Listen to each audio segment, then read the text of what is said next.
Hello guys, kumusta? First snowstorm stranded sa taon na to. January 12. Papauwi na sana ako, kaya lang biglang after nang nagpagas ko sa Port Hope dito sa Canada, Ontario, after 10 minutes sa 401 biglang may snowstorm pala kami. Yan, nandito ako ngayon sa Cobourg, 70 kilometers away from my house. Kaya dito ako sa may sa Cobourg parking lot, carpool parking. Ang sitwasyon ko ngayon ay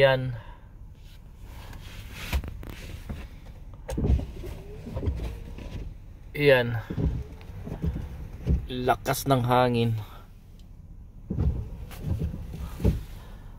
Pag ganito tumakbo ka sa 401, zero visibility nito, halos na hindi makita yung kalsada, kaya tumigil na lang ako para safe.